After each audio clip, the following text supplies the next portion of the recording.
গাজীপুরে কাপাসিয়ায় একই পরিবারের ৫ জনকে হত্যার ঘটনার আরো তথ্য আমরা জানাতে আমাদের সাথে যুক্ত হচ্ছেন সহকর্মী জাহিদুল ইসলাম অনিক।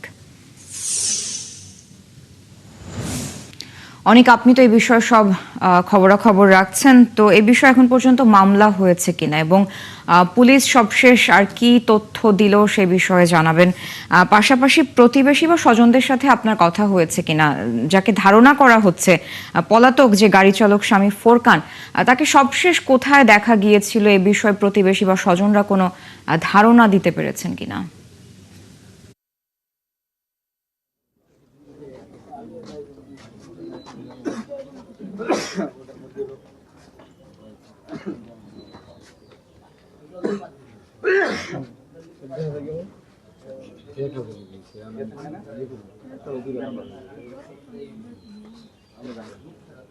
এই মুহূর্তে আছে গাজীপুর জেলা কাপাসিয়া উপজেলার রাউন্ড এলাকায়। আপনাকে জানিয়ে রাখি যে এই যে বাড়িটি রয়েছে সে বাড়িটি থেকে কিন্তু কিছুক্ষণ আগে এখানে ৫ জনের মৃতদেহ কিন্তু নিয়ে যাওয়া হয়েছে শহীদ তাজউদ্দিন মেডিকেল কলেজ হাসপাতালে।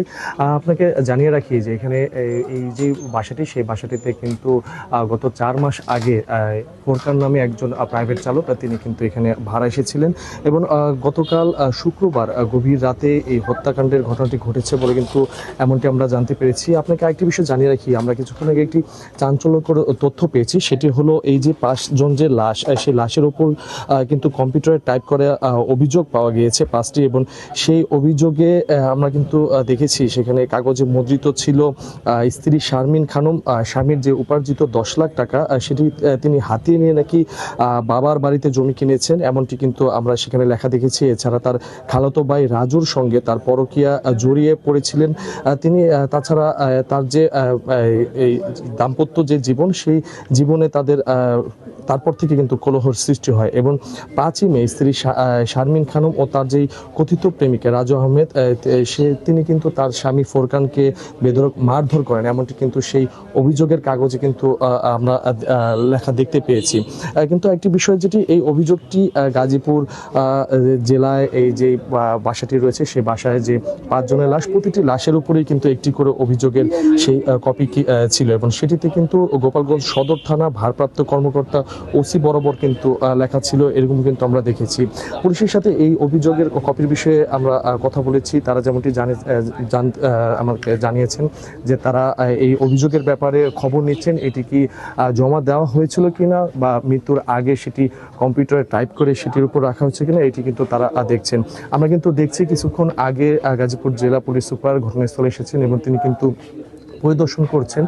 তাছাড়া এর আগেও এখানে সিআইডি পিবিআই তারা এসে ঘটনাস্থলে বিভিন্ন আলামত তারা সংগ্রহ করেন এবং সংগ্রহ শেষে শ্রোতালের পরে কিন্তু সেই ৫ জনের যে মৃতদেহ সেটি কিন্তু শহীদ তাজউদ্দিন মেডিকেল কলেজ হাসপাতালে কিন্তু প্রেরণ করা হয়েছিল।